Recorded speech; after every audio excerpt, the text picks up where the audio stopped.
My name is Olivia. I'm 39 years old, and, for the 5th year in a row, I got a sorry, we've been busy text for my birthday, while my sister got a beach vacation and a new purse.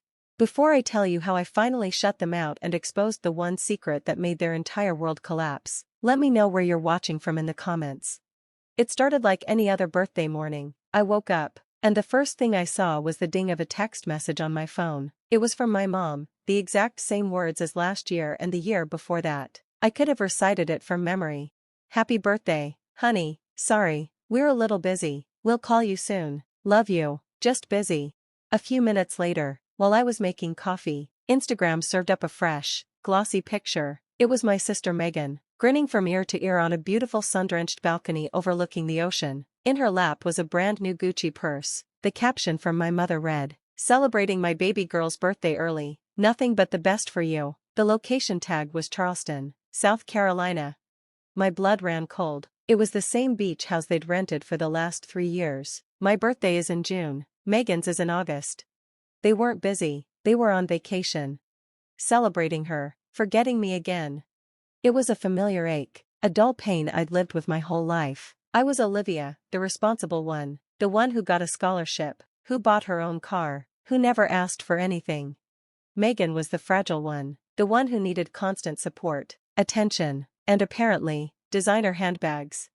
My fiancé, Nathan, walked into the kitchen. He saw the look on my face, glanced at my phone, and then at his. He'd seen the Instagram post too. He didn't say, "I'm sorry," or "That's messed up." He just looked at me with this incredibly gentle expression and asked a question that shattered something deep inside me. "Are you tired of being the strong one?" And just like that, the dam broke. All the years of swallowing my hurt, of making excuses for them, they're just forgetful. Megan's going through a lot. It all came flooding back. I wasn't just remembering, I was reliving it. I told him about my 32nd birthday. I'd managed to get a reservation at this impossible-to-book Italian place. My parents canceled an hour before we were supposed to meet. The reason? Megan had a bad day at work and needed my mom to come over. I told him about my wisdom tooth surgery. My mom promised she'd pick me up. I waited for an hour in the recovery room, drugged and disoriented, before finally calling an Uber to take me home, my mouth full of gauze. Her excuse later? She lost track of time. Then came the memory that still felt like a physical wound, the year I had a miscarriage. The doctor said I could go home, but I shouldn't be alone. I called my mom. She said she'd be right there. 2 hours later, I took the loneliest Uber ride of my life, curled into a ball in the back seat, trying not to cry. When I finally got a text from her the next day, it read, "So sorry about yesterday. I just figured you'd want to be alone." Nathan just listened, his hand gripping mine. His quiet support was the one thing in my life that felt real, and it made the emptiness from my family feel like a black hole. This time was different. The 5 years of identical birthday texts, the blatant lie, the Gucci purse, it wasn't just neglect anymore, it was a choice. They were actively choosing to erase me. I picked up my phone, my hands shaking slightly. I pulled up my mother's text message. My thumb hovered over the screen. 4 years. My response had been the same, a cheerful thanks, no worries. This time, I typed 5 words, 5 simple, terrifying words. "Don't bother calling, I'm done." I hit send. The phone blew up instantly. My mother's reply came in seconds. "Are you serious right now?" Not, "What's wrong?" Not, "I'm sorry." Just indignation. How dare I have feelings about their behavior? Then the calls started. 10 missed calls from her in the first hour. An email from my father landed in my inbox. It was a masterpiece of gaslighting, not a single word of apology, just a long tirade about how I was being selfish, dramatic, and trying to ruin their vacation. He said I was tearing the family apart. Then came the tearful voicemail from Megan. "I don't know what's going on, Liv," she sobbed, "but you're putting me in the middle of this, and it's really unfair." I didn't answer any of it. I put my phone on silent for the first time. I didn't try to fix it. I didn't try to smooth things over. I just let their chaos exist without my participation. The silence was deafening, but it was also powerful. A week later, an invitation arrived in the mail. It was for my father's retirement party. Tucked inside, in my mother's elegant handwriting, was a little note. "Let's put all this behind us and be a family again. Please come." A guilt trip wrapped in cardstock. The pressure was immense. Part of me, The part that had been conditioned for 39 years to keep the peace, wanted to cave. I actually drafted a text message, an apology I didn't owe, just to make the noise stop. Then two things happened. First, I got a call from my aunt, my mom's sister. "Olivia, honey, your mother called me. She's so worried about you," she said, her voice dripping with fake concern. She said, "You're not well, not well." They weren't telling people I was hurt. They were telling people I was unstable. It felt like a punch to the gut. Right at that moment, as I was spiraling, an email notification popped up on my computer screen. It was from the CEO of my firm. My heart leaped into my throat. I was sure I was about to be fired. I opened it, my hands trembling. But it wasn't bad news. It was a note praising me for landing a massive client, a deal I'd been working on for months. He specifically mentioned my extraordinary grace and integrity under pressure. He said I was the most reliable asset on his team. Reading those words, that professional validation from someone who saw my actual worth, it was like a shot of adrenaline to my soul. It was the armor I didn't know I needed, and I was going to need it. I decided not to go to the retirement party. Instead, I let them call.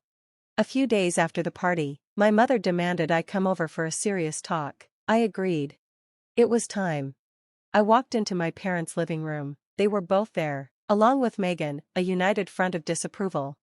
My mother started. "Olivia, this has gone on long enough. You've made your point. Now it's time to stop this nonsense. I need you to sign the quarterly transfer papers from your grandfather's trust." She said it so casually, so dismissively, like she was asking me to pass the salt. I looked at her, then at my father, then at Megan, who was scrolling on her phone. They had no idea. They truly had no idea. I reached into my bag and pulled out a folder. I placed it gently on the coffee table. "The Nightingale Trust," I said, my voice commanding in the suddenly quiet room, "was established by Grandpa before he died. He made me, not you, the sole trustee." I let that sink in. He did it because he said I was the only one who understood that money was a tool, not a toy. For the last 10 years as the trustee, I have authorized quarterly disbursements to fund this household, to pay for the mortgage, the cars, the vacations. I paused and looked directly at Megan, the purses. My legal obligation was to manage the trust for the family's well-being, but the trust also gives the trustee full discretionary power. I opened the folder. Inside was a single sheet of paper. "This is my official letter of resignation as trustee, effective immediately. Per the terms of the trust, a corporate bank will take over management. They will not be as generous." The silence that followed was absolute. The color drained from my mother's face. My father's jaw went slack. Megan finally looked up from her phone, her eyes wide with dawning horror. For the first time in my life, they were looking at me, really looking at me, not as their difficult daughter, but as the person who had been silently holding up their entire world and had just let it go. My mother was the first to speak, her voice a strangled whisper. "You can't do this." My father found his voice. "Olivia, this is our money, our lifestyle." It was Grandpa's money, I corrected him gently, and he entrusted it to me. "I spent a decade making sure you were all comfortable." I stood up, my body feeling lighter than it had in years. For years, I felt invisible in my own family. The irony is, I was the one keeping it all afloat. I'm not doing it anymore. My peace is more important. I walked to the front door, and for the first time, no one's angry words could reach me. I closed the door behind me and didn't look back. That was 6 months ago. The aftermath was messy, angry letters from lawyers, tearful calls I didn't answer, but eventually, it faded, the noise stopped. A few weeks ago, I got an email. It was from Megan, just 3 sentences. "I'm sorry, Liv, I never saw it. I'm trying to now." It was the first honest thing she'd said to me in years. I read it, felt a small, quiet release in my chest, and then I archived it. Forgiveness, I'm learning, doesn't always require a reunion. I'm sitting here now in my apartment. It's quiet. Nathan is making dinner. Last month, I took that solo trip to Sedona I'd always dreamed of. I bought myself a beautiful, comfortable armchair and put it right by the window. I'm not invisible anymore.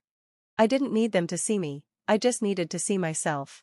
The silence I used to be so afraid of doesn't feel like loneliness anymore, it feels like peace. Thank you all so much for listening to my story. It wasn't easy to share, but it felt important. I have to ask, have you ever had to choose your own peace over a toxic family dynamic? Let me know your own stories in the comments below. And if this resonated with you, please give it a like and consider subscribing for more stories. It would mean the world to me.